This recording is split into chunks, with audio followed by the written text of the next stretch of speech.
Good morning, beautiful people.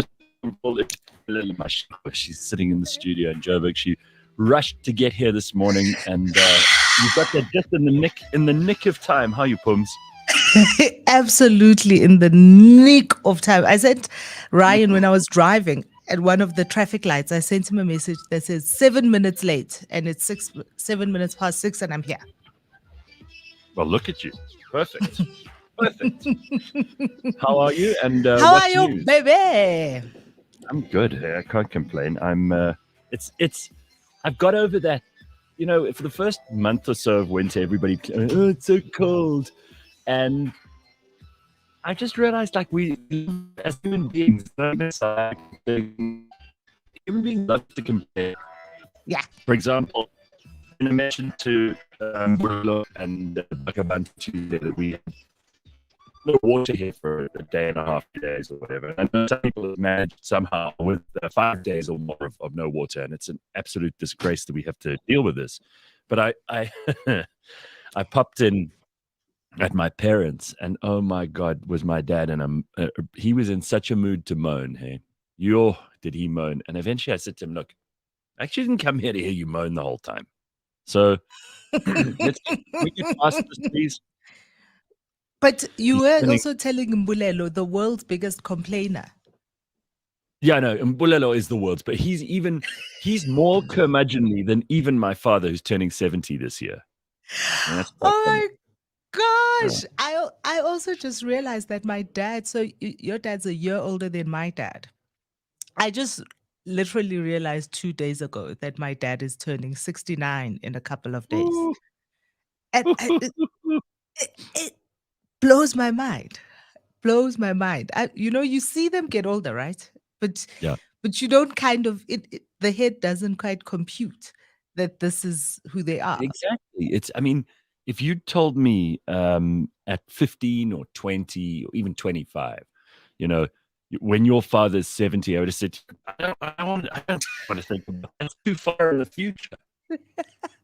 But the reason that this clocked for me is because I have been in a rabbit hole of. I'm also my father's like full-time PA. I don't know if anybody else who's got like older parents that just it's like one of the things that happens. So I'm my father's full-time PA, and I've been helping him with kind of winding down the estate of one of his uncles who passed away in 2010.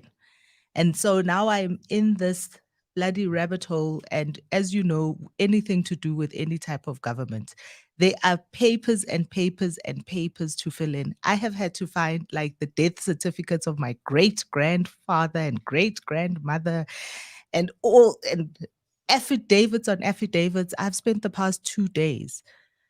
Oh, it looks like there's a sound problem. I see people complaining about the sound. Can you hear me properly, Gareth? On the app, it sounds as if you're a very, very, very bad cell phone line. Ryan, let's just check that out on your side, because it seems like on my side everything's all right. I got good signal and connection here. Shouldn't be a problem there. Ryan, just let us know. All right. Okay, sorry, but you were saying. But it's absolutely insane, because also kind of looking at all of these old people's, and it's people like it's people I know. My great-grandmother is someone I know. When I was little, she was still around. And to see that she was born in 1900. So that continuum of time, right? It's far, far away, but it's also not so far away. Exactly. I think one of the most amazing things, and I know you're doing all of this stuff at the moment. I don't know what you're doing it for. Why are you doing all these documents and things? You have to do this family history stuff? Because of trying to kind of wind down my dad's uncle's estate. Well, not really estate. Okay. It's just kind of shifting all of the paperwork into my dad's name and the family home and all of that kind of stuff. It's a nightmare. Oh. And have you discovered also because it's in rural KZN also, right? Okay. So it's in rural KZN, which also has all sorts of complications, because for instance, my great-grandfather, he passed away in 1975, and there's no record Isn't other than a picture of the tombstone that's in, there's no record anywhere of this old black man. Well, I mean, Um, they didn't do the worst job in the world of record keeping. I mean, there are some people who just hit a dead end. For example, I love genealogy, so studying family mm, history, things that I love. But because of World War II in Europe, a lot of documents and records were destroyed. So there are a lot of people who just reach a dead end somewhere around that period of time, and it's just nothing past there. South Africa, sometimes the old regime kept good records of the blacks, and sometimes they kept terrible records of the blacks. They kept pretty good records of Afrikaners because they're very worried about that. They didn't keep very good records about anyone else. mm. So you And go to the Human Sciences Research Council, an unbelievable library of newspaper articles, deceased estates, genealogical records, movement of people, ownership of land, all kinds of interesting things that you can find there. it's amazing. But one of the things that I recognized as I'm looking at the family tree is we have whole branches of our family tree that's gone. Just, Pums, I'm just going to get off here and come back on because I don't know what the problem is here, but maybe if I just okay. reset it, it'll sort itself out. Right. Give me a second. I'll be back. I'll be right back. But wait, there's more. Took a moment. So am I going to stay on? Ryan, will you let me know? Am I going to stay on while Gareth is away? Shall I just sing and keep everybody company in the meantime? It'll be very funny for all of them if I just started singing. It'll be horrible, but it'll be. There we go. Is that better? It will be what it is. And welcome back. Let's see if this is any better. Hello, Pums. I just want to make sure that this is a little bit better. All right, Ryan. If you still hear a problem, then let me know. Otherwise, I think we're good. And I've got good signal here. I don't have any problem. I'm looking at this now, and it is giving me a lot of megabytes per second. So, I don't know.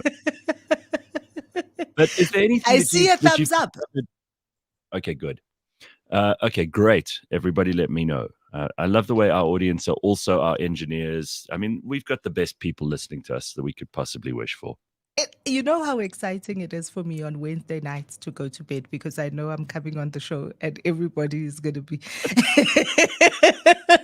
It really is. And no matter how bad my day is on Wednesday, the fact that at the end of the day, after I take my shower and it's Thursday morning, it's going to be this, it's going to be this madness. And the peanut gallery over here is my favorite. Well, I'm very glad that the sound is back and working properly. So Phumi and I were just talking a little bit about family history. She's doing some much needed research in order to sort out a deceased estate. But I was interested if you found anything that you didn't know that has kind of changed your perspective on anything. Because, we often find in our family tree, because we think we know who we are, right? Everybody thinks they know who they are. And you are probably a half your circumstances, your resources, the way you're raised, the school you go to, the area you grow up in, the amount of nutrition that you have at a critical age and all that kind of thing. That's half at least of what you are. But the other half is entirely your genes and has nothing to do with you. It was all decided before you even could utter your first word. And I think a lot of people, when they do this kind of history and this kind of research, and it's really worthwhile, I cannot tell you enough. I mean, I've tried with my brother and sister who just are not interested at all. They couldn't care less.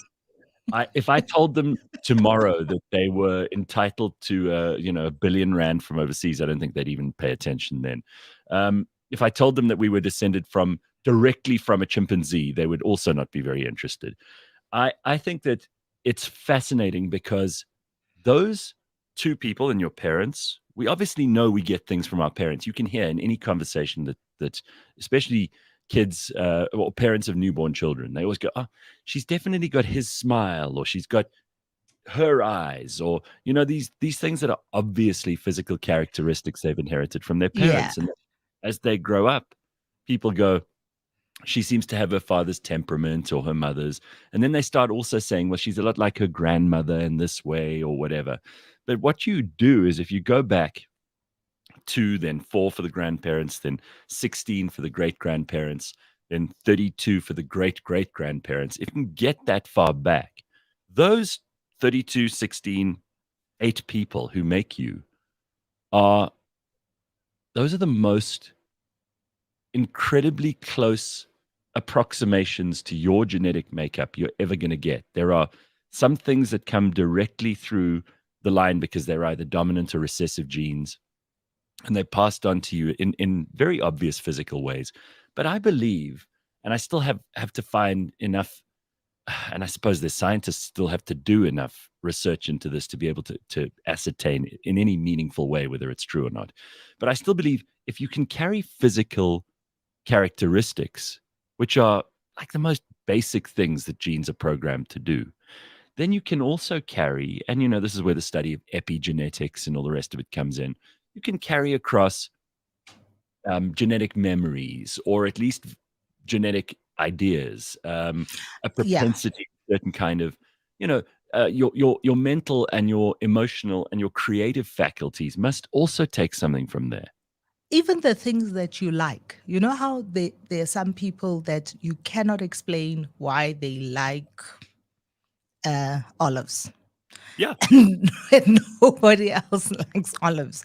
And simply because somewhere down the line, the taste of it or whatever, it's look deeply, deeply fascinating. It's also amazing to think back, because one of the things that has stood out very starkly for me doing this work Hmm. is how many people have been wiped out, right? So when you, especially when you have daughters, is that line kind of, so the your last name morphs, and there are all sorts of other people who have a whole other last name. So I mean, I don't have the same last name as my great grandfather, and my dad doesn't have the last name as his because this is from my father's Hmm. maternal side. So this is from Okay. my father's maternal side. But Hmm. it's also just fascinating to see all of the various branches of the family and all the different names. I don't know if I've told you this, but in my family going back, so up until Kanejo, everybody in my family is Zulu.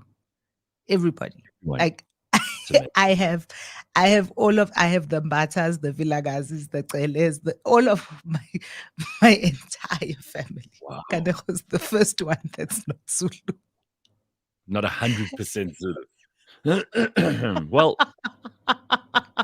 what is no, but that's fascinating stuff, and I do think that a lot of people just they pay lip service to this stuff, and they go, oh, like, the ancestors, I pray to the ancestors, or they say, well, I kind of believe this is my culture. I'm Greek, or I'm Portuguese, or whatever the case may be, but they don't ever go to the trouble of finding out. And it's not hard to do. I mean, you're not going to get every single scrap of information, as you've just discovered. Some of that info is gone, and those Mm. people have been wiped out. But a lot of this information is publicly available, and you don't even have to pay for it. You don't have to hire a professional genealogist to go and look for it. Some of the stuff you can find yourself quite easily. And I really think it's worth it. If you want to know who you are, and we're in an identity obsessed era now, we're at a stage where people are demanding that you use certain pronouns with them, where people are saying, this is my identity, this is my heritage, this is my racial or ethnic or sexual identity, but they're not prepared to actually explore their genetic identity. I can't I take those don't know people if seriously. they Like, what are still you do it. talking about? Yeah, At the Origin Center at Wits University, yes, they they do. they also do. I don't know if they still do it So, for the public, but so they it's do. interesting. Oh, a So what they genio. do, and what you can do, I think there are various organizations that do this all over the world. They will take a saliva swab, for example, and they will test your mitochondrial DNA. Now, what makes that interesting, you spoke about how the women sometimes get wiped out and forgotten, but the only ancestral Sorry. The only ancestral DNA that you Bless you. actually have. You know, the cell, obviously, the cell that was there at the beginning of your life, that was fertilized by the sperm, all of the organelles within that cell, including the mitochondria, which have their own DNA, were in your mother's cell and her mother's cell before that and her mother's. So the maternal line, going back as far as you can trace it, is absolutely traceable and is probably the most easily and readily identifiable. And it's interesting because we always take the father's name. You know, we've got this sort of kind of patrilineal obsessed society, and we take the father's name and the father passes that down to the son, etc., etc. But it's interesting that in DNA, it's the mother's mitochondrial DNA that is absolutely ascertainable. And that's just another fascinating quirk of what we've discovered. And only in the last, 100 years maybe? So it's bloody amazing stuff. It is. It really, really is. It And really, really is. Dogozo says here, just like you, I'm pretty sure I'm going to be the first family member to make a non 100% baby in the family. It's good. Like genetic diversity is also good. Hey, we've got to remember though, when we're talking about the Zulus, and someone mentioned Ilembe Shaka, which I haven't watched yet. And neither have I. I'm waiting for more episodes. I have been completely messed up by Netflix. I can no longer watch weekly periodicals. I have to watch a batch of episodes at a time. Well, you know, talking about the Zulus, I mean, that the idea of a Zulu nation and empire is also only about 150, maybe 200 years old. Because the 200. Zulu, I mean, the for the longest time, the Mtetwas, and you know, Simpiwe and Mtetwa as well. The Mtetwas didn't consider themselves part of the Zulu nation. They were, in fact, very opposed to Shaka and his empire building. And they were the most preeminent family in that part of KwaZulu-Natal for a very long time. And thought of themselves as being pre-Zulus, right? Yeah, absolutely. And also because of movements, this is everybody's favorite hobby horse to get on when we talk about who is an indigenous South African and who is not. Is there is also quite a lot of movement, in those Always, those always. early days. So it's all listen, it's a rabbit hole. It's a complete ball ache. It's unbelievably annoying for all of I'm the sorry. paperwork, all of the filling in of forms. And also, like I keep thinking, it's 2023. Is there no way of like making all of this stuff digital? Like, why does the master's office still require things in duplicates and triplicates, and they have to be, you can't fax them, you can't email them, because Well, all of the stuff I have to submit in Pietermaritzburg because it's oh, KZN. That's where. God, how irritating. Well, that's much worse because I thought we had it hard on Tuesday. Rena and I had to go and sort out some visas, and Oh. that is a nightmare. I mean, we sat on the internet trying to get everything done in time. Then we went through to these offices. It took, I don't know, maybe 3.5 hours, and it's just you think to yourself, there's got to be a better way to do this. In 2023. Mm. In Yeah. 2023, guys. Mm. We have like we have Um, artificial intelligence. let's take a look at a couple of headlines because we've got quite a busy show ahead of us this morning. The Burning Platform, we will be joined, of course, by Canthan, and we've got the Deputy President of the ANC Youth League. It's been 8 years since they elected leadership at the ANC Youth League. Funny, that's just over.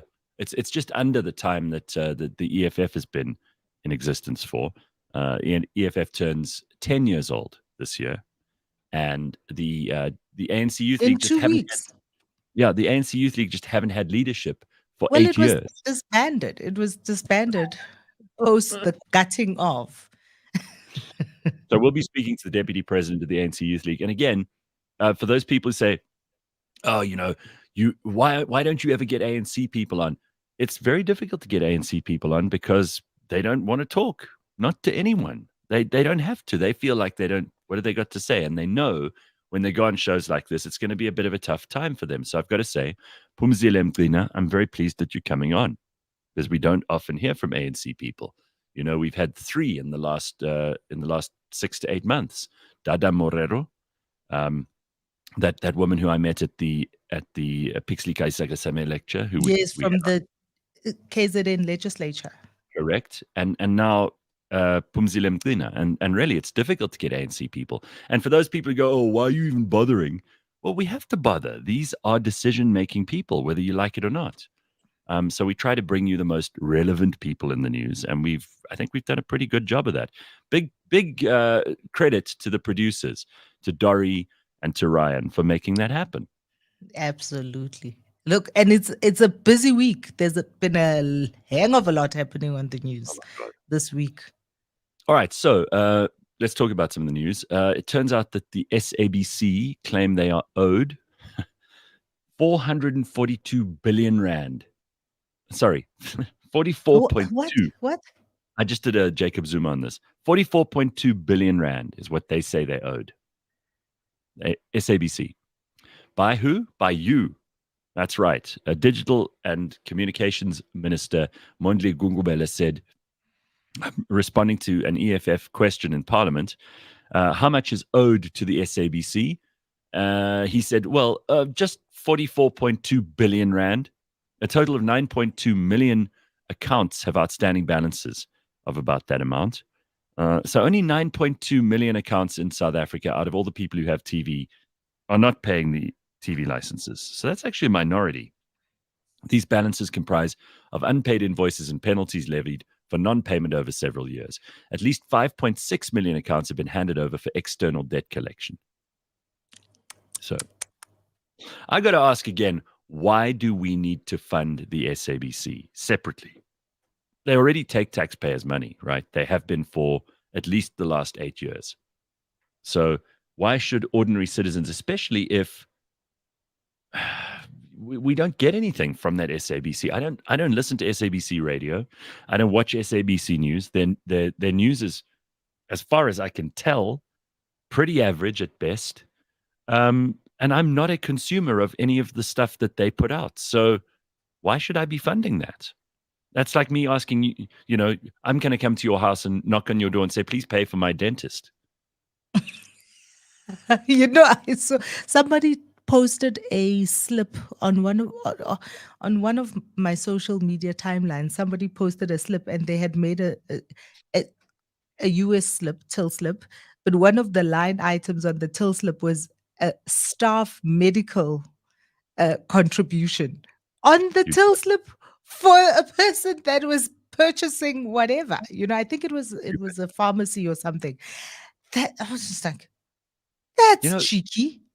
In the year exactly in the year 2023, to still expect other people to pay for something that you're using, or to expect people to get something for free, is ridiculous. There's no such thing. There's no such thing as a free lunch. It's an old line and it counts. All right, so a couple of things here in the comments on this issue. So first of all, Carl says, Gareth, I'm begging you. I sent you an email about an attractive ANC member. You need to discuss this. I sent a link and pictures. Okay, so I've got the story here. Listen to this. Have you seen this? No. Okay. So Carl says, hey, Gareth, Carl here, the guy who posts comments on the YouTubes. I thought you should be aware there is a fairly good-looking woman on the South African political landscape. This is a rarity, and that's why I'm pointing this out. She belongs to the ANC Youth League. Her name is Fasia Hassan. I watched an excerpt of a speech that she did at a conference, and I couldn't believe there was a physically attractive person belonged to the ANC. I'm Cyril shocked. Here she is. You want to see what she looks like? I've seen her. There she is. Yeah, that's her doing Amandla, but here she is. She's actually not bad looking. Who knew the ANC had Carl. Haibo. or even anyone under the age of 75 in the ANC? Who knew? They had a whole conference full of them. No. Well done to Carl for paying attention, right? They had a whole conference full of them this past weekend. That's why we're having their newly elected deputy president coming on. Right. That's what I was shocked by. I'm pleased that you managed to find an attractive person in the ANC as well. Congratulations. There are many people here in the comments who are being harassed to pay their TV licenses. I tried to pay my TV license online, says Dexter Fox. It always gives errors, and I'm not going out of my way to pay in store. So I'll wait until they phone and send me account info. Wow. Colonel Chris Wyatt says, yeah, it's 44.2 billion. Hey, Chris. Gray says 1.5 billion yearly for the VIP thugs. It's more than that. It's actually closer to 2 billion that we pay for the VIP protection units. And we've discussed this, Gray, ad infinitum. I think we did in yesterday's show. We even came up with a solution for it in yesterday's show. Chris says, I see that multi-choice are also in big trouble, being taken over by a French company slowly but surely. If France takes over DSTV, we will need to learn French as well as Chinese. Recolonization. Yes, Chris. You got to make Hey, you deal Nkosiyam, with. and Russian. Well, didn't they take off RT, which I used to watch occasionally, Russian news television? They took that But away, right? As but soon as that the was an English service. It wasn't in Russian. Or were you watching RT in Russian? no, because I can't speak Russian. But the English service that the Russians used to put out, there was some good programming there. In fact, when it came to issues like the Middle East, they were probably the better ones to watch. Anyway, of course, now we will be sold just the lies from one side, which is always what people try to do, especially politicians. I'm one of the 5.6 million, says Carl, who's also busy looking for hot ANC members. They contact me once a week to collect TV license money. They can eat a big fat dick. Do you have any strong feelings about this, Phumi? No, The paying? not really. You know, no, actually, I don't. I'm one of those people, and because Gareth, this is a business that we're in, broadcasting. I am extremely sad that, like most of these institutions, this got gutted. You know, the good talent. When I think about a broadcaster like the SABC, the job that they have in our society is more than just putting out information and entertainment. It's also supposed to be a training ground for writers, for producers, for directors, for think about the BBC and what the BBC has done not just for British television, but for television and broadcasting across the world. You know, they create shows that get syndicated around the world, and that's why they don't always need bailouts. We could do the same, and I think that Africa has many amazing stories that it could give to the world, but nobody's I think there. Nobody is driving. I think if those stories were good enough, and they are, they would be picked up by private enterprises and be sold because there's a value to them that we could capitalize on. I mean, again, I'm very proud of the people who put together this new Shaga series because that is a South African story which has been told before and which has been told very well before. But there's always room to retell stories, and there's so many that go untold. But Yes. this is the thing. There are many more stories that are just as fascinating, that are just as attractive, that are just as as big an insight into the human condition, that are historical, that are fantasy, but they don't get made because when you're only making stuff for profit, you tend to do the things that you think that you've seen done before, who've made a profit, and you hope to replicate that. It's Um, so that's the only thing. But speaking of Shaga Ilembe, and one of the it was produced by Bomb Productions, as we spoke about a couple of weeks ago. And a couple of days ago, and I don't know if you spoke about this on any of the other shows, one of the executive producers and a partner at Bomb, Tebogo Mahlatsi, passed away. oh no, what happened?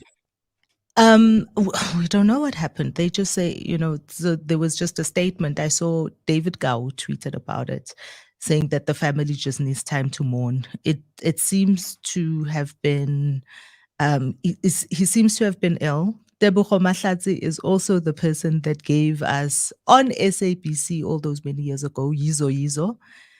So content that changes the way that we consume TV and understand each other.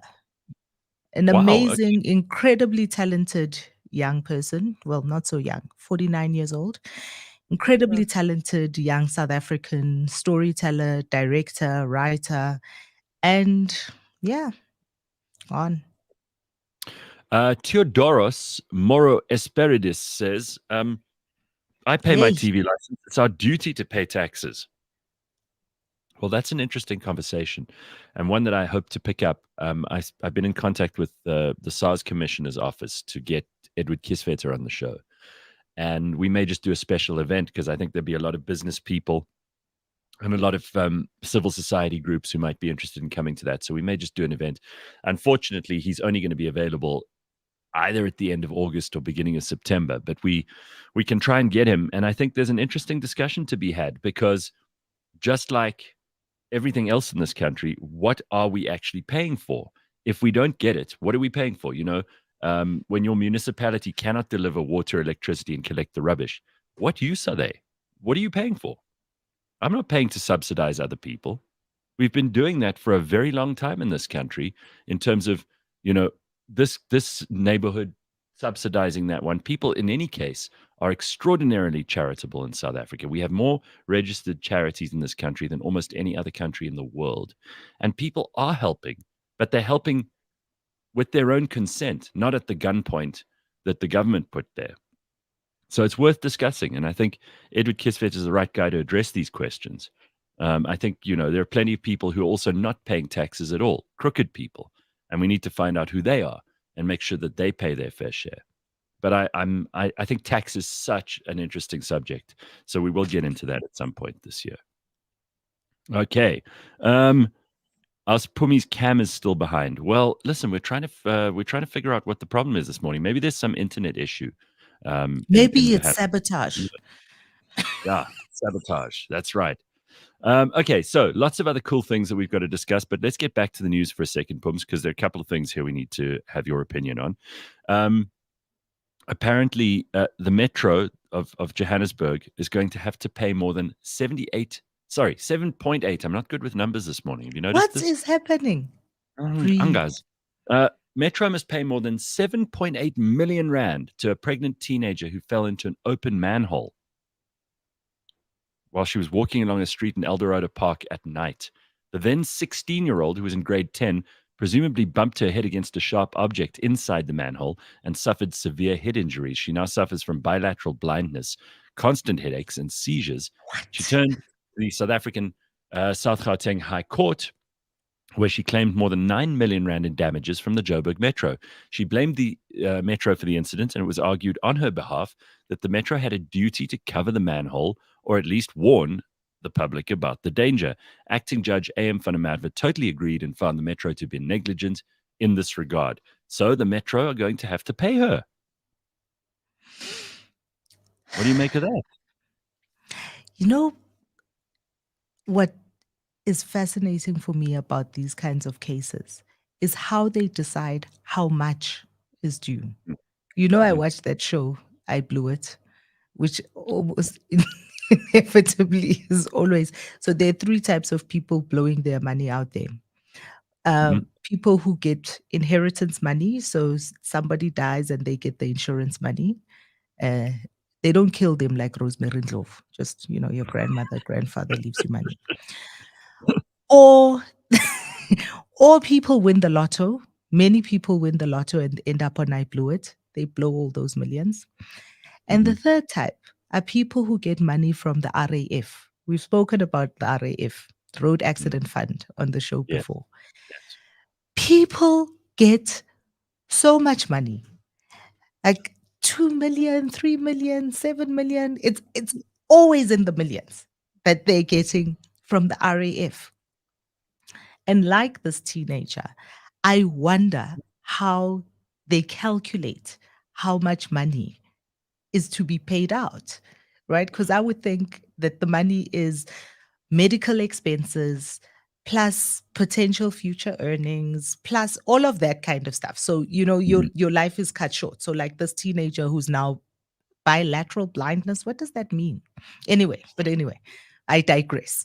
So But how do you decide that the so they quantum Yeah, they have tables. They have tables. Like if you lose an arm, if you lose a hand, if you lose a leg, they actually have a value that they've more or less estimated around that. And then they take into consideration what your work was, whether you can continue to work with your disability, how badly it's affected your lifestyle. You know, if your wife has left you because of this, if your children um, aren't able to spend time, you can't lift your baby up. There's a whole lot of stuff that they put into it, and really, it's about how well the advocate in each case argues for you, which is why you end up, if you're lucky enough to get a good advocate, with more money, and if you have a shitty advocate, with less money. And I'm afraid that's how it goes. It's all about your It's level of hectic. legal representation. Yeah, it's very hectic because It's this is like hectic. this is the only payout you can get in your life, right? There's no like consistent income you can look forward to after that. On a separate note, because I also saw one about a guy whose car fell into a also pothole or ditch or whatever and blew the tire and hit his head, and he also got like 7 million or something of that nature out of it. So on a different and separate note, I'm wondering Mhm. what's the minimum kind of of injury that you can get, and how much do you get for those injuries? And does anybody know where I can find an Well, uncovered manhole? Well, this is it. Like you actually have no, you have some people who are extremely poor and desperate who throw themselves in front of moving vehicles and things like that, hoping to get a big RAF payout. So again, there's a lot of evidence that comes to bear in these cases, and you need witnesses, and you need experts, and you get medical experts, and you get people who do occupational therapy, and you get people who operate the cameras in the CBD. It's very, very complicated. It's a difficult business, and that is why you have to pay for someone to argue it for you. Because otherwise, if you go in um, thinking you're just going to get a payout, and remember, this is not this is public money as well. The road accident fund is supported by, in huge part, by a levy that we pay on But petrol. yeah, yeah. So every time you fill up your car, about 30% of that, as I recall, ends up going to the road accident fund, which means you're essentially, again, subsidizing people who walk across the road when there's oncoming traffic, people who aren't paying attention because they're on their cell phone, people who drive badly. And I don't know whether that's necessarily a good thing. I think, again, personal responsibility should come into this, and people should insure themselves against this sort of thing. And there are these kinds of insurances available. So George Meany, who, Mm, as you guys know, also runs Auto Central, is right. saying that it's decades of precedent, and there's lots of tables that it's in the comments. But he's Mhm. also suggesting that I bump my mouth on the mic and get workman's compensation from Cliff Central. Yeah, go ahead. We are covered for workman's compensation for me, but I don't. You bump your mouth on the microphone. I don't think if you lose two teeth, and I mean, everybody. Are you ready to watch Phumi try and knock out two teeth so she can get workman's comp? And listen, my teeth, Gareth, of all the things on all the things that I have on my body, my teeth are my favorite things.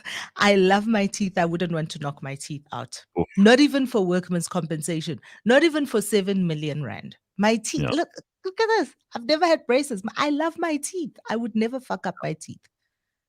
Well, Colonel Chris Wyatt, who we've had on the show before, and I've been on his show too, he says, "Why is there a road accident fund? We have liability insurance on this side of the Atlantic. The driver pays the cost." And Mm. that makes sense because then the driver also has to make sure he's insured so that if he does end up in court for something which is or isn't his fault, those bills will be paid by his insurance. So I think this comes down to personal responsibility. I think what we've done, again, we've infantilized people who are not insured, and we've said, "Oh, shame, they're too stupid, or they're too poor, or they're too intelligent, or too ignorant to know what's going on. So let's cover them with public money." It's not a good procedure long term. It's not sustainable, in the words of people who do ESG. You know, it's, Have it's you not been talking sustainable. to have you been talking to ESG practitioners, Gareth? Not Ugh, please, sustainable. me too, That's man. See serious what's corporate sustainable. language there. Yeah, ESG practitioners are not sustainable. They should get the hell out of the way. We're not going to need People will look back on history and they'll go, "What the hell was that nonsense people were trying to convince each other of?" Anyway, here's another story for you. The VBS saga continues, Phumi. Just when we thought we'd had enough of it, so the vendor king is on the hook for 5.6 million rand after he, VPS VBS. So the Mpapoli former vendor king Tony Bepu Ramabulana, Ompepu. Uh-huh. right? He's lost his bid to appeal a ruling ordering him to pay 5.6 million to the liquidator of the VBS Mutual Bank. Apparently, he was officially recognized as the king of the Vavenda community in a proclamation signed by former President Jacob Zuma in 2012. But he was unseated in late 2021 in a court case that made its way to the Constitutional Court. A year later, he was ordered to pay 5.6 million rand. So he's not only lost his crown, he's also having to pay 5.6 million rand to the VBS liquidator, related to bank financing that he received for 3 luxury vehicles. Oh, shame. I suddenly I feel so sorry for him after hearing what the money's for. Last year, the South Gauteng High Court heard that between 2015 and 2018, he received millions of rands in financing to buy a Range Rover 5.0 V8, a Imagine. BMW 60i sedan, and a Mercedes-Benz V250D. But he defaulted on his vehicle repayments. He was later issued with a letter of demand.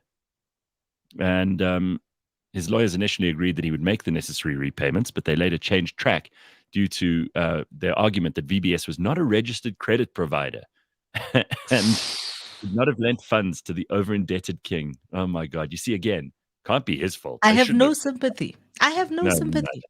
I have no sympathy. Screw you, Your Majesty. What a ridiculous thing, though. I mean, he was king, now he's not king.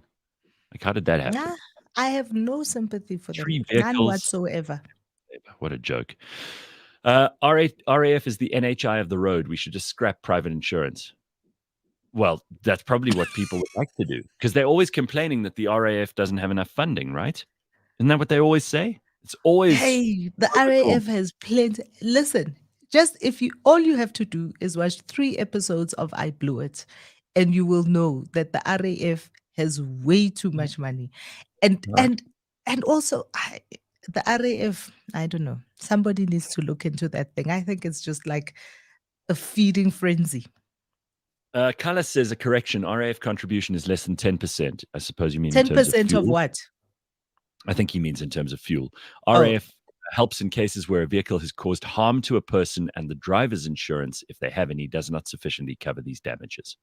Yes, but again, Kala, to my point earlier, most people on the roads do not have insurance. Somehow they manage to get cars. They are not insured. And then the RAF has to contribute the entire amount in those cases. So that's where it becomes very expensive.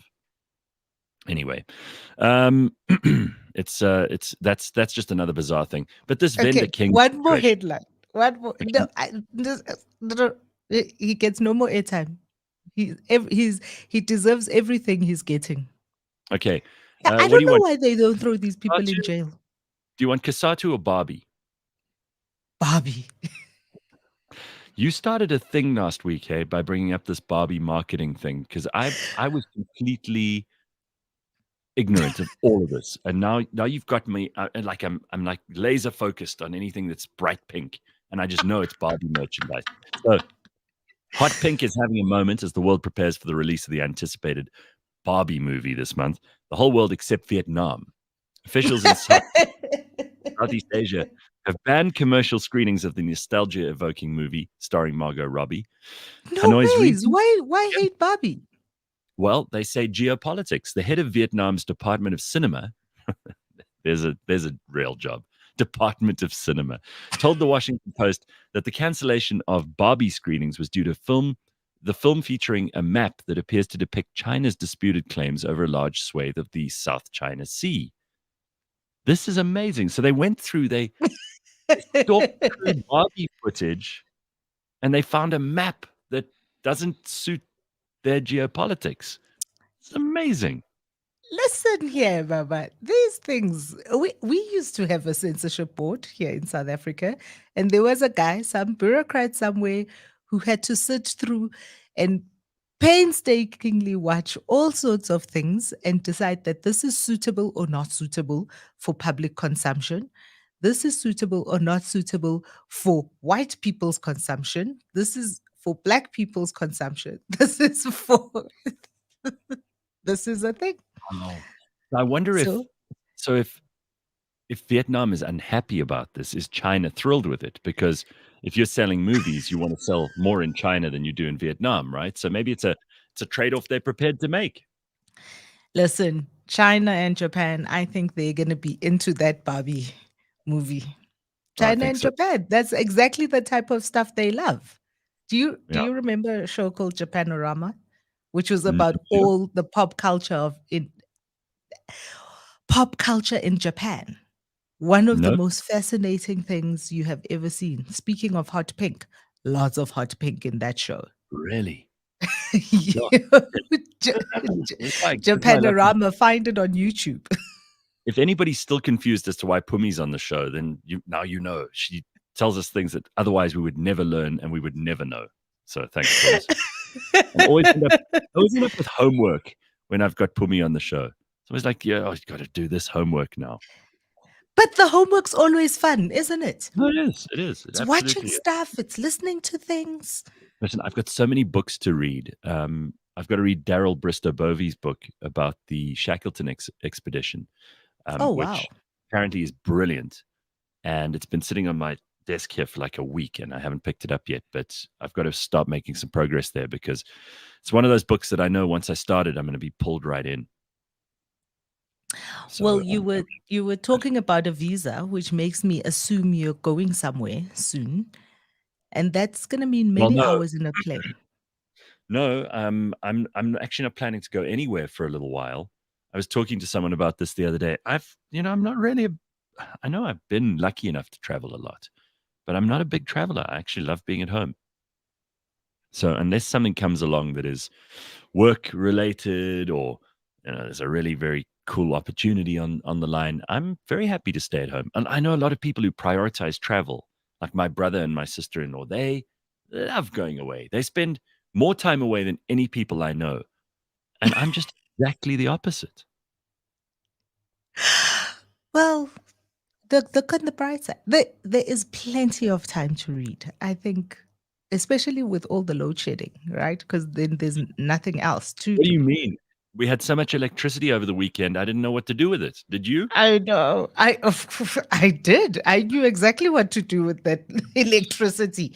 I Yeah. did two things. I baked, and secondly, I watched it. I don't know. So I don't know how we used to watch things without the internet because now when I watch stuff, I also Google and Wikipedia, and especially if it's Mhm. like r- based on true stories or is a real Right. life or documentary or that kind of stuff. Yeah.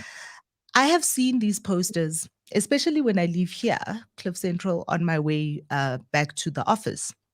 Mhm. There's a huge billboard obviously outside Beefcakes in Ilovo about the Chippendales movie. So on Disney Oh, Channel, it's not a movie, it's a series. I think it's a limited series. I think it's got 5 or 6 episodes.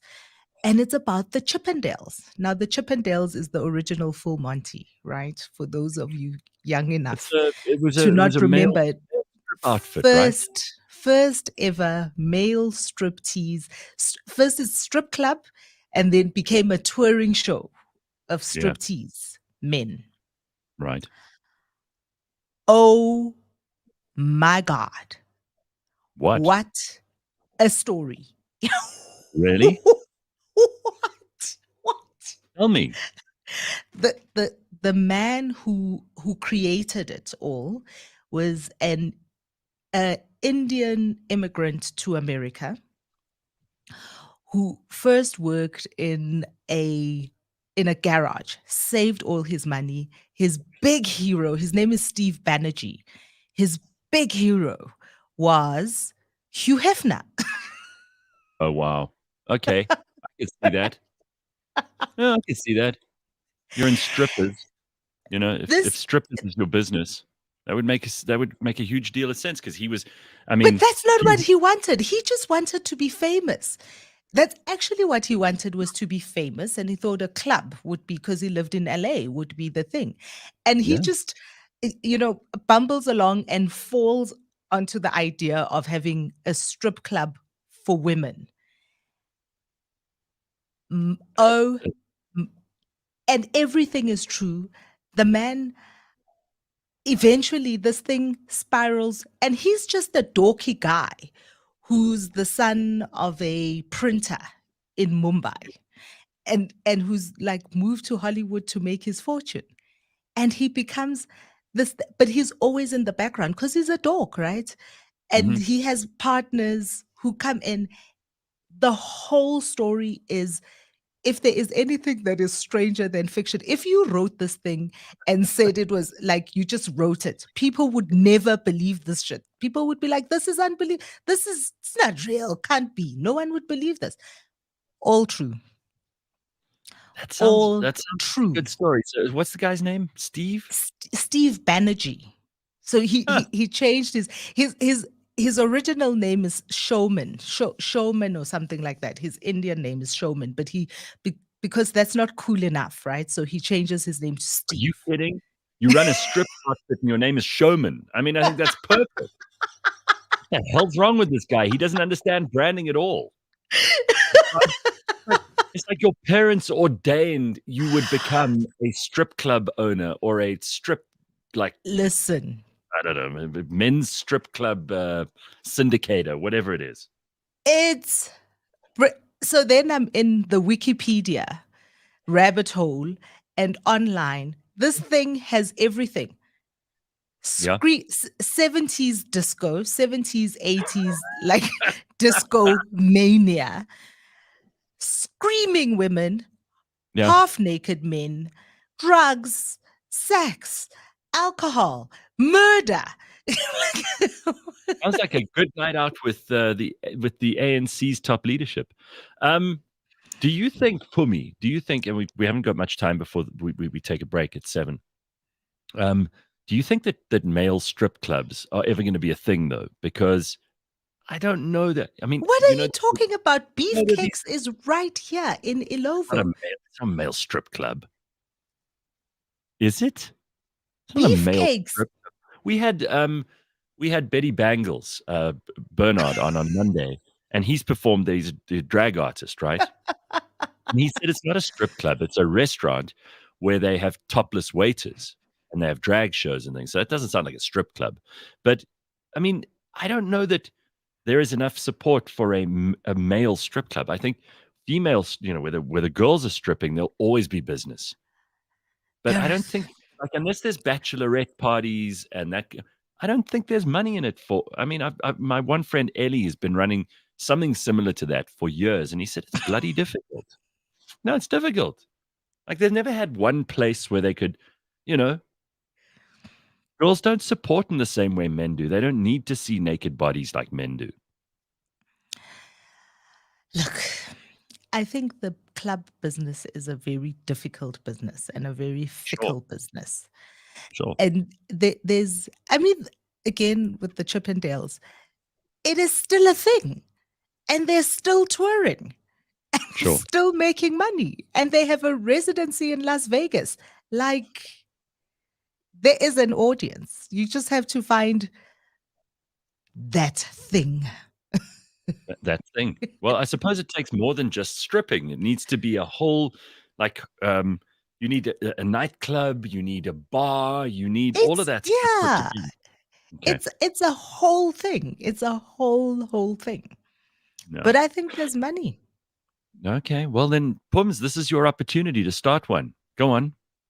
You've obviously done. No, it's a lot of that's, but it's also a lot of hard work. I Uh, just went like a slight injury in a manhole in Joe. well, I don't know if that's going to happen. All right, we're going to take a break. When As we long as come it back. doesn't knock my teeth out. Slight Oh, no, God. injury, manhole, Joburg.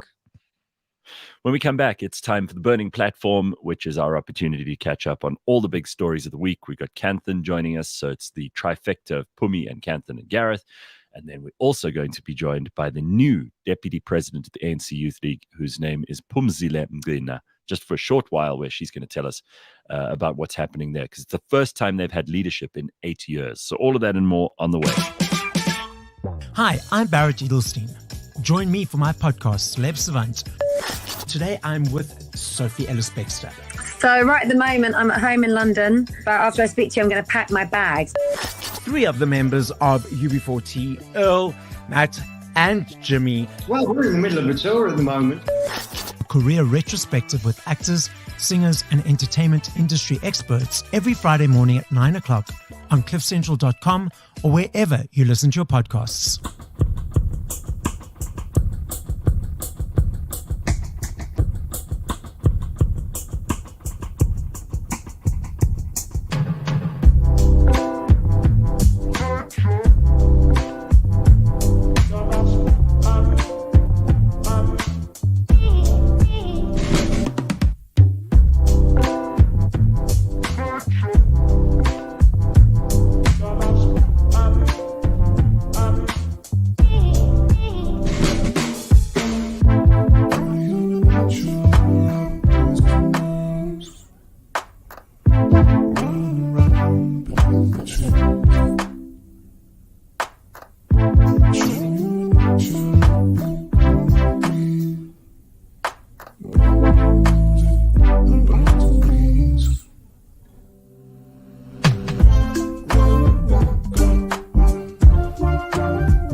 This week on the Auto Trader podcast. So for anybody who's looking for a new car though, because obviously the research is saying the biggest pet peeve that people have right now in new cars is the infotainment system. What makes it good? What should you look for when you're buying a new car when it comes to a good infotainment system in your experience? Catch us every Monday at 9 a.m. on YouTube and on autotrader.co.za. All right, it is time for us to catch up on all the week's goings on, and we've got lots of newsmakers as part of the show this morning, and also lots of commentary on all the things that are happening. I'm going to first welcome Kanthan Pillay. It looks like you're in an exotic location, Kanthan. You got sunglasses on at this time of the morning. That's not a bad sign. Hi, Well, we got sunrise, and the sun's just peeping over the horizon right now, and I'm facing it, as you can see in my glasses. So I don't want to get blinded by your dazzling presence, guys. We like it. Good. A well-deserved holiday, I'm sure. So, yeah, pretty much so. It was the last day of school for my 7-year-old yesterday, which means that I've only got 11 years to go. All right. Well, Phumi and I are very excited to have Kanthan back on the show this morning, but we're also excited to have the new Deputy President of the ANC Youth League join us. After an 8-year-long leadership vacuum, the ANC Youth League has elected new leadership. The president, Colin Malachi, and the first woman deputy president, whose name is Phumzile Mgcina. She is with us on the line now. Phumzile, how are you? Good morning, How are you? Good. Nice to see you, and congratulations on your new post. How's the Youth League looking? Thank you very much. It's looking very good, interesting. I know that we've got a lot of challenges that we need to face right now as this leadership, but at the moment, everything is looking so good. So obviously you guys were in conference. A lot of people are saying, well, after 8 years, why bother? They thought the ANC Youth League had disappeared. It had been disbanded at a certain time, and many of the members of the then Youth League obviously went to form the EFF. So when it came to getting people together and to try and revitalize this this league. How much work was going on for how long before you could even have these elections? Yeah, it's been a huge work that has been going on behind the scenes, because we need to remember that a lot of provinces, branches, regions had not have a leadership in good standing. So ANC had to appoint task teams to deal with that. And those task teams took very long time to build those structures. So it has been a long journey before we arrived to the Congress, the National Congress, as we're still continuing to build structures, because some of the provinces still they don't have leadership. Especially KZN, Eastern Cape, as well as Gauteng. We are preparing that we must launch or must elect a leadership for those provinces. So it's been a long journey, interesting though, because you remember some they were appointed and some they were disbanded, appointed, disbanded. So it's been a long journey. We appreciate that finally we do have people in good standing. So what does it mean to be deputy president of the ANC Youth League? Like, what do you get for your job there? I mean, is there a salary? Is there any kind of, because I mean, it sounds like a lot more work than it's worthwhile. I mean, is it worthwhile to be an ANC Youth League deputy president? in terms of salaries, we are not getting anything, but the duties is to assist with the president, also to come up with programs that will revive young people. Most especially in this time we are facing elections of 2024. So as young people, most especially this leadership is expected to be on the ground more than ever to make sure that we encourage young people to remember that the ANC is still the organization that is in power and must continue to vote for it. And also coming up with programs that will champion their interests, most especially the issue of the unemployment, education, graduates that are at home that are not working. We as young people need to come up with interventions that how are we going to assist and make sure that those challenges are faced and are championed accordingly. I know very well that it won't be easy for us to come up with now, but we are prepared to go on the ground and meet with those young people and come up with those solutions. And at the same time, our solutions are very clear that we want to do away with this employment. So we need to come up with very good strategies and sustainable job opportunities. We want to intervene with to assist our young people. So as a deputy president, also responsible for international politics. So it's a lot of work, very interesting, because we'll be understanding the work that around our continent, as well as the other countries, that how are they doing, how are they keeping up with their youth structures, so that our country be able to align ourselves with them. So it's a huge task, but I'm prepared for it and also looking forward to learn more on it. I know Phumi and Canton have got some questions for you. Just a remark, I'm pleased that youth unemployment is at the top of your agenda, because obviously that's the biggest issue, I think, facing young people in South Africa. And it's interesting that your portfolio includes international politics. I didn't know that. Canton, you've got some things to ask. Well, the first question is, Phumzile, do you get a blue light brigade? And the second question is, tell us a bit about your background, the journey that got you into where you are right now. What was your academic background that got you there? What was your political education background that got you there?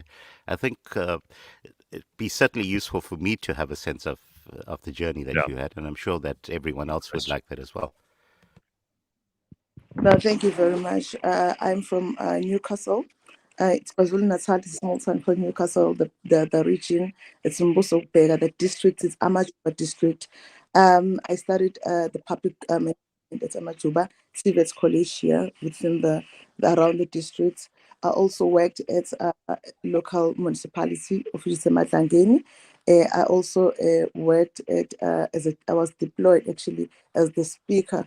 I was a councillor, then I was deployed as a speaker at Amajuba District Municipality. In terms of leadership, I've been leading at the ground level, at the branch level, as branch chairperson. I also led as the REC, of which is the regional structure of the ANC Youth League. I also led as a deputy secretary of the ANC. You'll remember that in these 8 years, whereby the ANC was not there, was not in their structures had challenges. So I had to lead ANC because I couldn't just do anything, but I had to lead ANC, trying to revive or trying to build the ANC Youth League. But at that time, I was leading ANC. So I led as deputy secretary of the region. I also led as a deputy chair of the ANC in the region. But recently, I was appointed to be a task team of the provincial. This was a PCPC, which is a provincial preparatory a committee that we're preparing for a congress of the province of KwaZulu-Natal. So I've been, okay, before I was elected as deputy president, I was leading at the provincial level of the ANC Youth League, assisting to build the structures of the ANC Youth League. So that's where I am. But when I was in sorry to interrupt you, but it's always been an issue in the ANC Youth League that there are 50-year-olds who are claiming to be youths. So we need to know, and it's a rude question to ask a woman, but how old are you and how old is the president, Colin Malachi? Malachi is 30 years, and I was born in 1990. 32, turning 33 on August. All right. That still classifies, if you ask me. I mean, what do you think, Phumi? Is that too old for Youth League? Yeah, I think it's a bit old. But I do, because at 30 years old, young people, in my view, young people are 16, 17, 18, maybe even 25. But by the time you're 30 years old, you have a little bit of you should have a little bit of education. You should have a little bit of time under your belt in a workplace, in a work environment. And the expectation is to be making decisions. I mean, if I think about, because we work with all sorts of different people from all over the world, when I think about the 30-year-olds or 32-year-olds that I meet in other political environments, their level of education, their level of experience, they don't consider themselves youth. And I mean, I think my most pressing question really is, after 8 years of not having this structure, why haven't you realized that the structure doesn't matter? It doesn't matter within this organization, and just fold it up and move on. Why?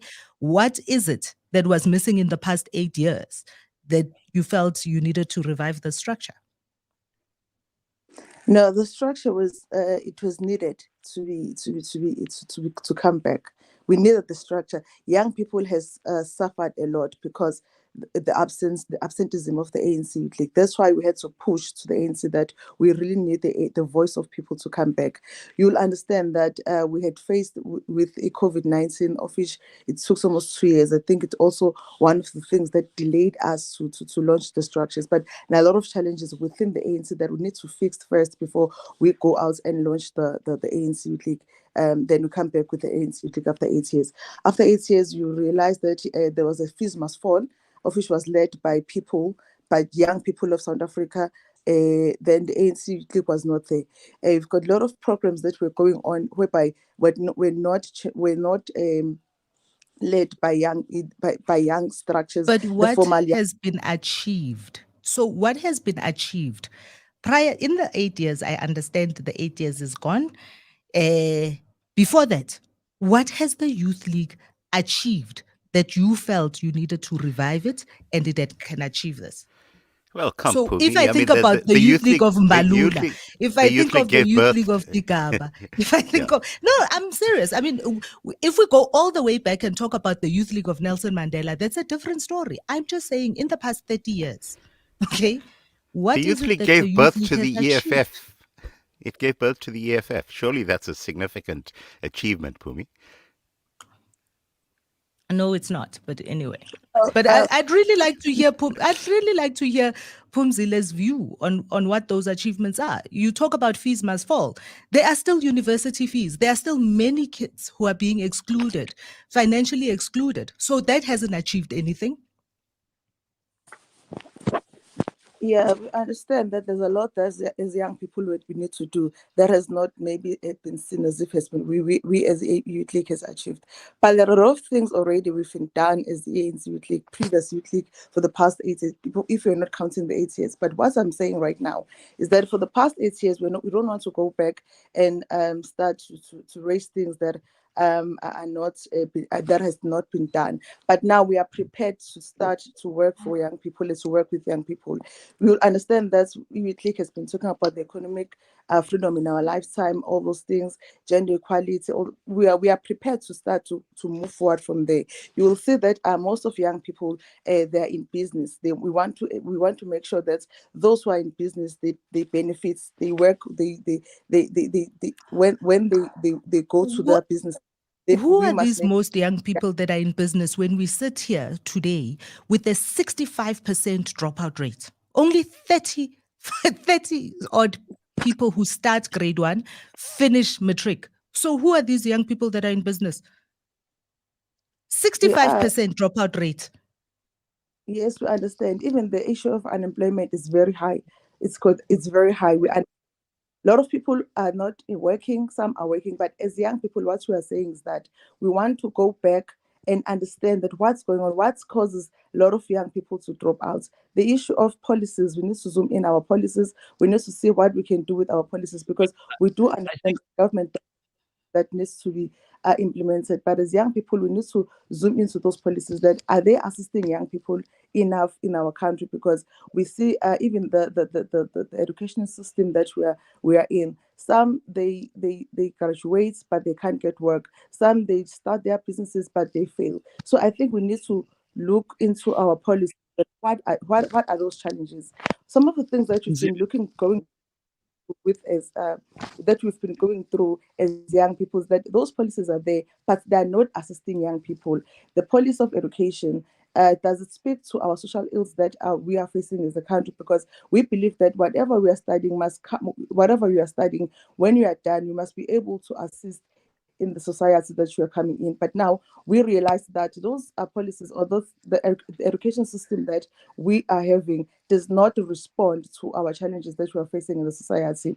Issue of businesses, as I was saying, that we do have people who are in business, but they are struggling because they've been complaining to us. But also the issue of fundings that we see on the budgets, on the departments that are this allocated for young people, but still they're failing to access those fundings. As young people, we are saying we want to review those policies. Sorry, We want to hold I just those. want to interrupt for a second. I mean, I think it's kind of it's maybe a little unfair of us to be asking you to explain everything when you've just taken this job on. What I'd like to know from you, and there's obviously a reason that people elected you as deputy president, and there's obviously something about you that has inspired some leadership within the ANC Youth League, and I want to know what your ambitions are for the ANC Youth League. What would you like to see the ANC Youth League achieve in the next year or two? What are the actual goals that you have in mind that you would like to bring forward as deputy president? Gareth, if I could just add to what you've just asked, Phumzile, I'd also like to get a sense of to what extent the Youth League is actually able to make input into actual ANC policy. I don't know right now whether the Youth League just simply measures decisions that get taken at the level of the NEC, or whether you actually have the opportunity to put forward new policy and say to the ANC proper, here's the direction we think that you should be going. And I'd like a sense of to what extent you can actually put that in. For example, would you be able to say, get rid of a minimum wage for the youth so that all of them can get jobs?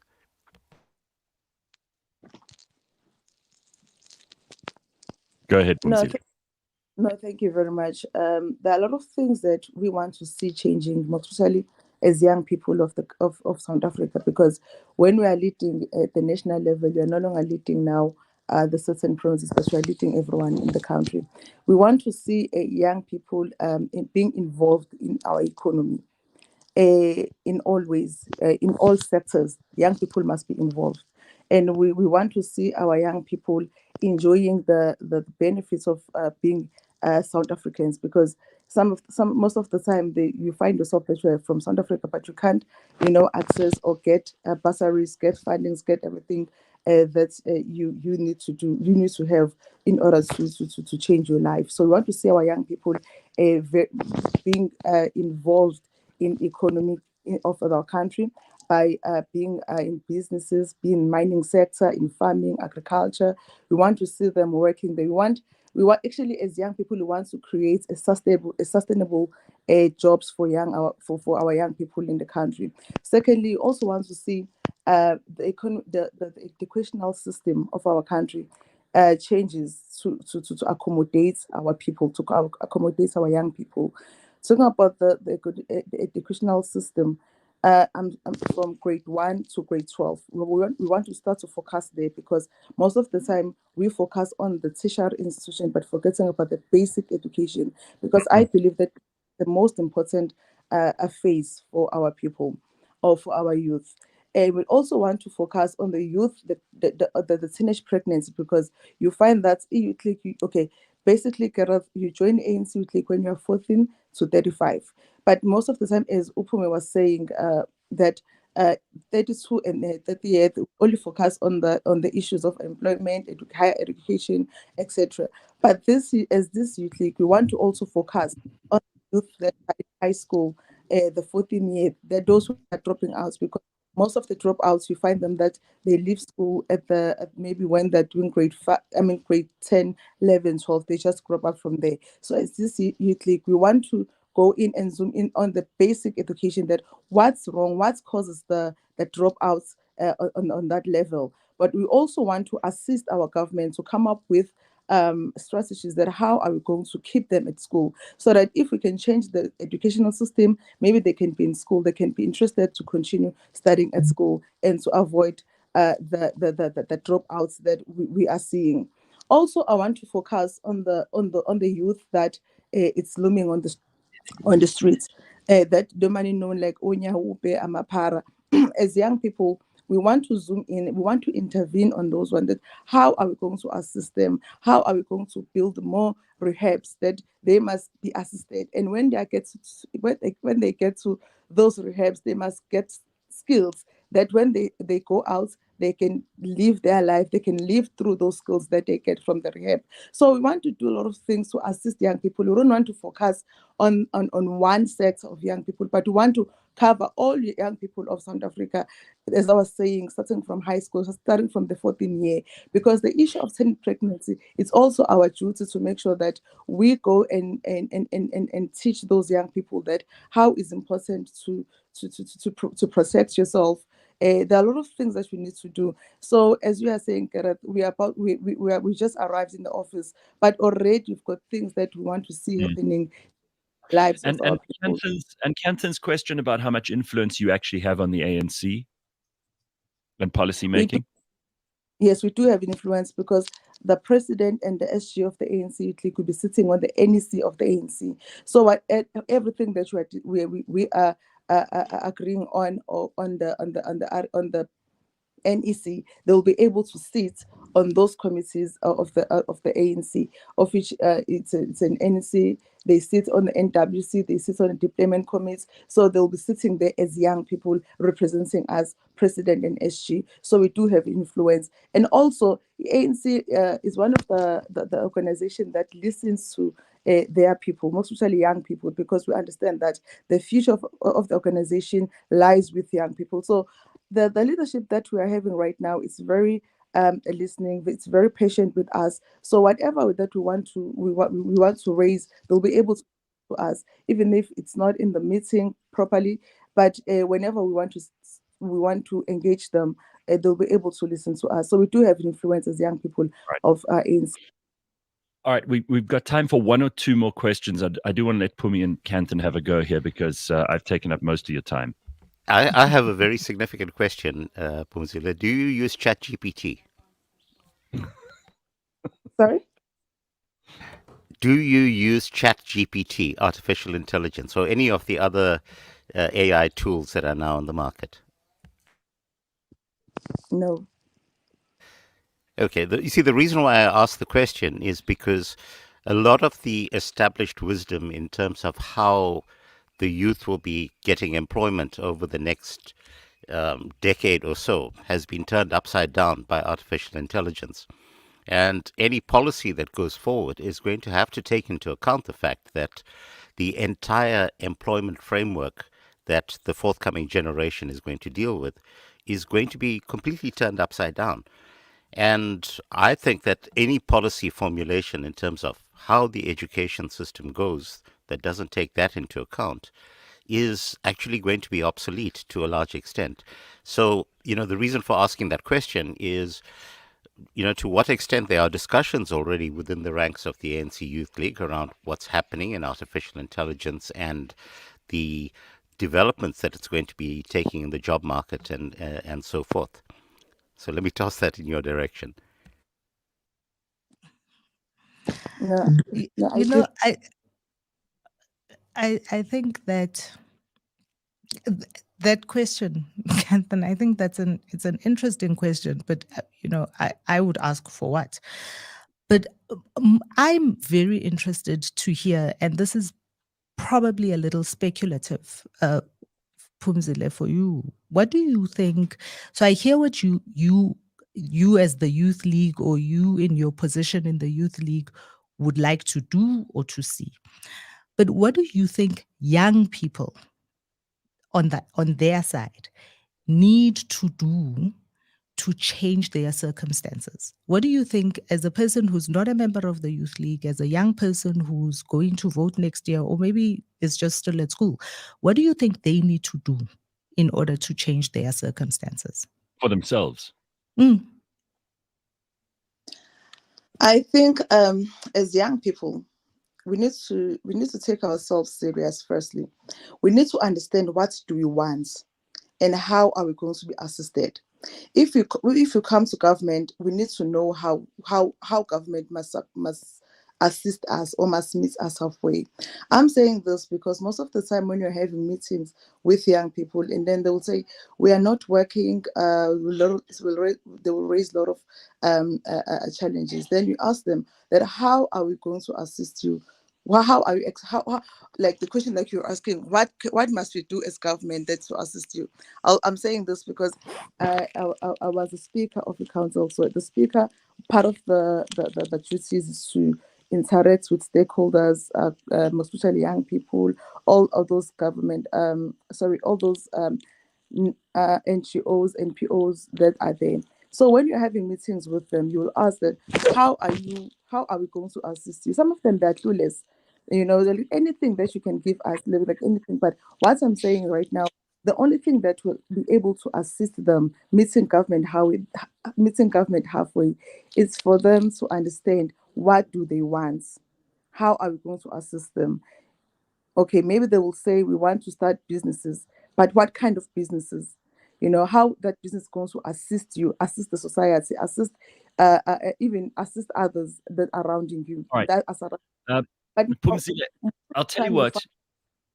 We're going to have to cut this short, but I really appreciate your time this morning because I know that you've just been elected, and I didn't want to hit you with a barrage of very, very complex stuff right in the first week of your deputy presidency. But I hope you'll come and visit us again, and maybe we can have a longer conversation about this once you've been in the job a bit longer. Good luck. What can we say? Good luck. Thank you very much. Thank you. Thank you. Phumzile Mgcina, who is now the deputy president of the ANC Youth League, which has been defunct for 8 years, and they're back in the game.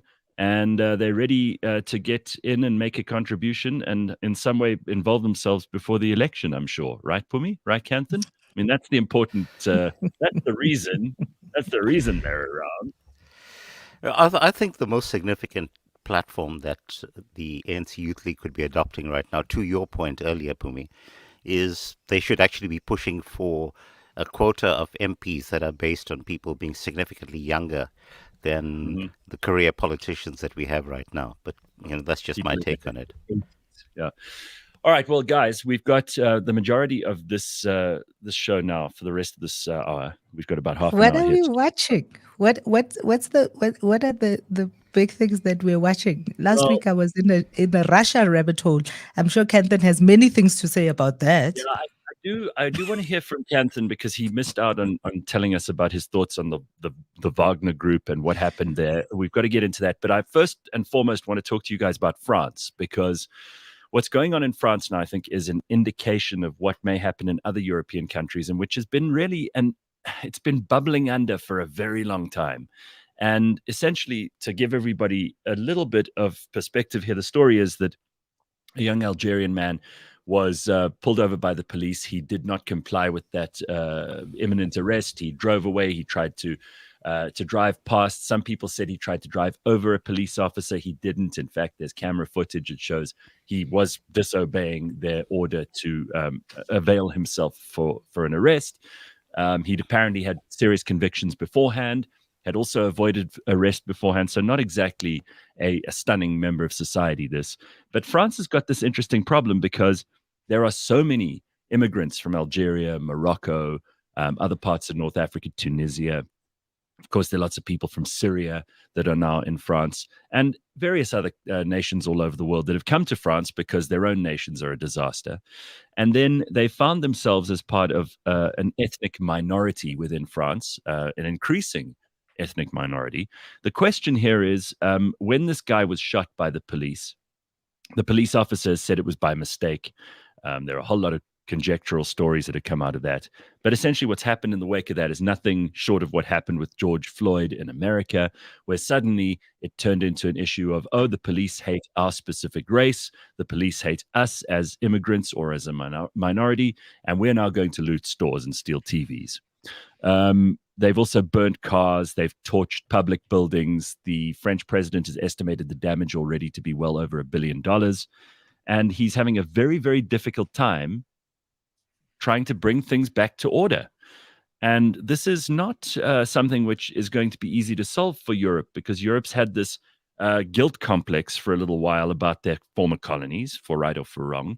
And now they're trying to deal with it. What do you think is going to happen here? And Canton and Phumi, do you have anything to add to my rough and very unwieldy summary of what went on? It's a reasonably accurate summary that you've given there, Gareth. The guy was 17 years old, so that's a significant point as well. You know, you're 17 years old, but you know you're driving a car. You're obviously unlicensed. There's a range of stuff. But you know, does that mean talking about the youth? So yes, yes. But does that mean that he should be shot in the face by a police officer just simply because he's trying to drive away? I think that you know the concept of unreasonable force out there is probably at the forefront. Something we have to understand about the French is that what the French do is they riot. You know, this is something that's an intrinsic part of their culture. And there was a meme on the internet yesterday. It was like, the French. These are very often first-generation immigrants. Are we really talking about the French? I mean, I know about the revolution and all the revolutions subsequent to that, and you're right about the French. But there's a difference here between the kinds of protests where Batmans are jumping out of vehicles and all standing there with signs, and people looting, destroying, and breaking down public infrastructure. Okay, well, let's just drill down into the immigrant question, because I think the immigrant question is actually significant. But one of the things that we need to take into account, so figures that I've seen bandied around, is that, in fact, only about 10% of the current people who are rioting happen to be first-generation immigrants. Because you consider up until right about the time that I was born, Algeria was actually part of France. Mm-hmm. Okay, so the people who actually grew up over the past 50, 60 years in France, they're actually as French as all of the people of a paler hue. The only language that they know is French. The only background that they have is being kind of immersed in French culture. What is true is that you've had this injection of a very strongly Islamist element over the very recent past that has actually brought a very strong influence to bear in terms of the current direction, in terms of the politics of France. So it is that element really that very systematically did specific things that, to my mind, are dangerous. The specific things is they targeted police stations. And why did they target the police stations? Because they wanted to raid firearms. Now, that, for me, is a big red flag. And that's an indication that there's this undercurrent of society that is actually steering the riots in a particular direction. And that, to my mind, is actually going to lead to Macron being toppled sooner rather than later. Very clearly, from my perspective, what's going to happen is that Marine Le Pen is going to be very strongly boosted as a direct result of this. And I think that we're very likely to see the possibility of her actually taking over the presidency come the next election. But again, this is not something that's unique to France, guys. If you look in terms of German politics right now, and if you look in terms of, Sweden's another good example. So there's a rise of strongly nationalist parties that are taking place. Hungary. Yeah, exactly. So I think, France is kind of the most visible manifestation of the stuff that's going on right now. But I think it's a strong current that's being pushed throughout the rest of Europe. And, frankly, they are paying the price for basically trying to boost their economies by importing cheap labor from, countries that fundamentally don't share the values of liberté, égalité, fraternité that the French are famous for. Pumps, yeah. You know what has been interesting for me to watch over the past couple of days is the reporting around these particular riots. And as Canton says, the French riot. There were riots last year in Paris. There were riots the year before that. In fact, the only time, even if you do a quick wiki media kind of list of riots in France, the only time there were no riots is literally the time there were COVID lockdowns. Every single year before that, there were riots in France. And but just talking about the rise of these kind of very strong nationalist movements, the reporting on this has then been so skewed towards saying that the reason all of these riots are happening is because there are all these people who are not French, who don't share our values, who've come into this country and they are unruly. They haven't been, it's very similar to the kind of... Is there not some truth to that? Or is it all made up nonsense? But if you listen to the fact that the people who are rioting, only a small percentage of those people are actually immigrants, then it's not true that the people that are causing the riots, that are burning down things, are all foreigners who don't believe in French values. If you look at the history of France... I couldn't agree with you more on that. French values include rioting and misbehaving in the streets. Absolutely. I just want you to watch this quickly. This is Douglas Murray, who's been a guest on this show before. He's increasingly outspoken to the point where, now he just doesn't hold back at all. And really, I think he says a few things in here which are going to definitely raise some hackles. I think he was on Piers Morgan, but listen to this. Well, it's a kind of grievance competition. Your guest earlier just tried to engage in it. I don't know what hurt she believes she's had from slavery. All of this was addressed 2 centuries ago. Everything has consequences. All history has consequences and ramifications. But, if we were to play this fairly, we would at least look at all of the countries around the world that engaged in the slave trade who are simply not interested in any form of reparations. The Ottoman Empire, all the Arab countries who not just traded far more slaves than across the Atlantic, but castrated all the men so that there wouldn't be any more African slaves after them. They worked them to the bone. I see no interest across Africa in paying reparations for selling their brother and sister Africans into slavery or for working them to the bone to the present day. There is slavery across Africa today. In fact, there are more slaves in the world today than there were at the height of the transatlantic slave trade. So some of us are simply a bit bored of hearing people ripping at closed wounds and then crying about their hurt or their presumed hurt. Because everybody could do this. 1 million Europeans were stolen by North Africans over the course of decades of the North African Barbary pirate slave trade. Where would you end if you did that? The answer is you couldn't end, because nobody is alive who has actually suffered the hurt, and nobody is alive who did the wrong. And I'd make one other point, if I may. It's always the countries that people want to come to who are put through this struggle session. Britain, like America and France, are the most desired destinations for migrants worldwide and have been for centuries. Why is that? It's not because we're racist, it's because we're better. It's because we're good. It's because when we see racism, we actually call it out and recognize it as a sin. Try finding that across Africa. Try finding that across the Middle East or in China. Nobody would hear. So what we have is a situation where the more virtuous countries are presented as the worst countries. It's sick, and most of us are tired of it.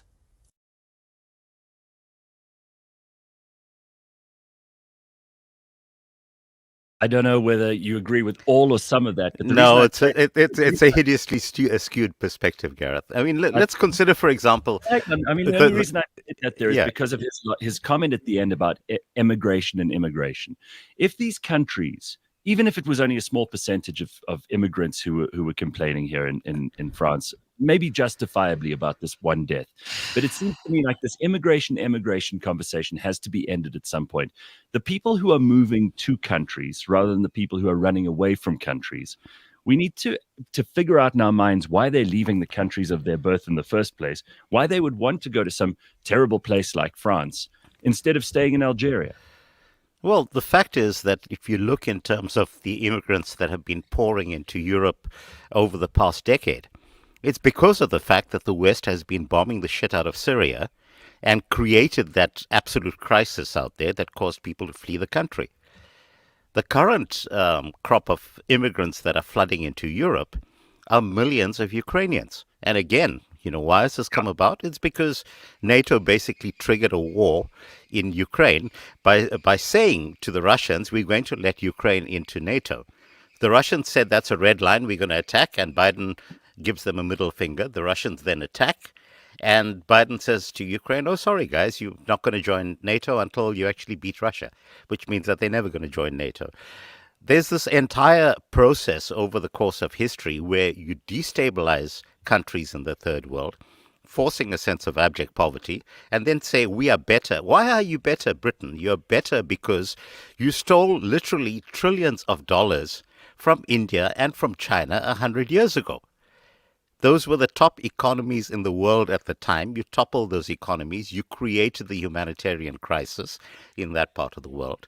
And then, and you deserve it. So, but at the same time, consider the hypocrisy of the fact that you will allow people to come in boatloads as cheap labor. But, any one of us as South Africans, we try applying for a Schengen visa to get into those countries legally. Just to go in on a holiday, my word, they put us through the friggin' ringer. So there's a fundamental level of duplicity in the stuff that these guys think.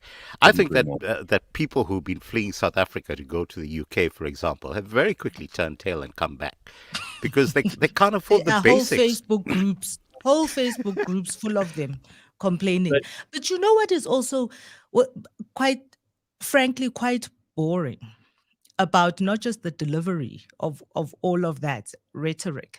It's also the fact that it is so completely generalized and tries to make everybody complicit.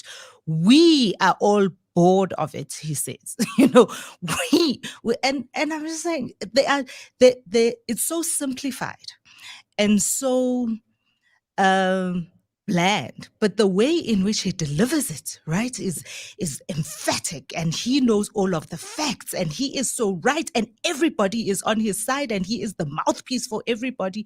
That's utter bullshit. I think every single one of those pieces of things that he wants to talk about can be broken down and have a calm conversation about any one of those things, right? So if we want to talk about immigrants, if we want to talk about why the world is unstable, if we want to talk about why other countries are completely poor and other countries are, we're just talking about France.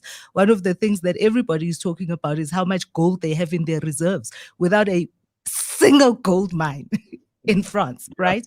All of those things are all interconnected. So, of course, you can go 1,000 years back. Using it to regild the roof of the Palace of Versailles as we speak. I kid you not. Look, Gareth, I've got to say, 1,000 years back and say the Ottomans this and the Greeks that.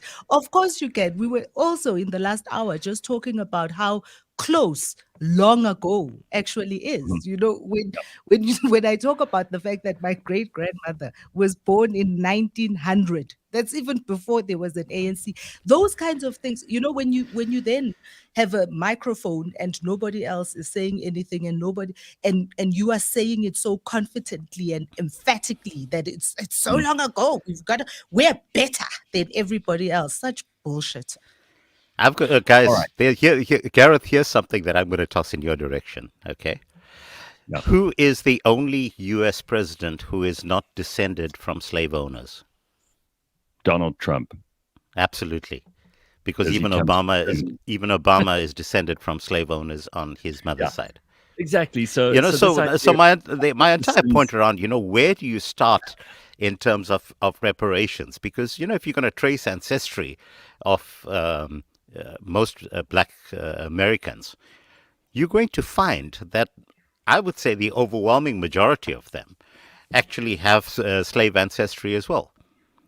Okay, so what becomes the means test that you apply for reparations? At that level, I agree. Reparations is stupid. Good. It's a good general discussion, but we must also talk about a couple of other things. I wanted to get to the U.S. Supreme Court striking down affirmative action because that obviously has implications across America. And what they were talking about there was particularly college admissions. Of course, Asian American students being horribly marginalized by these tertiary education institutions. They have to score an unbelievable number of points. The kind of, the odds of them getting into a Harvard, a Yale, Columbia, or a Stanford are absolutely impossible. It means they have to be in the top 0.002% of all students, and they have to score 100 out of 100 in order to get in there. And the standards are much lower for other people, including whites and blacks. So they've taken Harvard to court. The Supreme Court has ruled that affirmative action needs to come to an end. It's a bad policy. It prejudices people. There needs to be merit applied in these things. And I mean, we could talk about that in a South African context. But if you can keep your comments short on that, we'll still have time for Russia. So go ahead, both of you. Catherine, you're on mute. You've wasted a whole second. I've got some background experience here because remember, more than 3 decades ago, I was a student at Princeton. And at the time, all of us who got in at Princeton, we got in firstly on the basis of academic merit. So you had to tick particular boxes first as part of the selection process. I didn't know all of this stuff at the time. So I didn't know that, getting an almost perfect score on the SATs, for example, was something that was of significance. But, when I got to Princeton, the one thing that you knew is that everyone who was there had actually scored in the 90th percentile on the Scholastic Aptitude Test. And that was the entry point for you to get in. Then once you got in, they then assessed your ability to be able to pay. And, based on the fact that I came from South Africa, the rand was pretty much useless. I didn't have anyone supporting me. I got in on a 100% scholarship. And so it's a means-based test. And what has been true, I still donate money to Princeton every year. And the reason why I do it is because the majority of the students that get into Princeton are in some form of financial assistance in order to get into the place. The problem that the Supreme Court has struck down is that merit-based system was systematically undermined in terms of actually favoring African Americans, but not on the basis of merit. So you would allow African Americans to get into your Ivy League universities with, let's say, a 50% average rather than a 99% average for Asian Americans, which is stupid at 2 levels. Okay, the one is it's making the assumption that black people are not smart enough to get in on merit. No, absolutely, they are, because there were a massive number of incredibly bright African Americans who were my classmates at the time, and they've gone on to do absolutely amazing things in the American context. But what the Ivy Leagues have been doing is deliberately dumbing down the admissions for African Americans. And guess what? The majority of them actually don't complete university. So it's first year virtue signaling that actually blocks out the ability of people to get in entirely on merit. So I think it was a good decision. Phumi, what do you think? I don't have an opinion simply because I don't know enough about the American sense of affirmative action. But in a general context, myself included, being one of the people who benefited from affirmative action in this country in various places, there are so and similar to the colonialism and slavery conversation, there are so many different nuances that that have to be taken into account when you think about affirmative action. I think it is silly to think that affirmative action is about lowering standards. You know, when I consider the fact that when I got my scholarship to get into the German school, I got there because of my academic ability. And to this day, one of the enduring memories is having a conversation in then Standard 9 with one of the German students who couldn't understand why all the Black kids were always getting marks better than his. And when I said to him, that's because they're all here because they're smart and you're here because you speak German. It for him, even just that understanding, because that's what it is. And what you're looking at is you're saying, if in a country where 8 out of 10 people are Black, and there are lots of capable, available Black people who have not been allowed into these spaces, how do we create an opportunity to get more Black people going forward into spaces? You have to start somewhere. You have to start somewhere.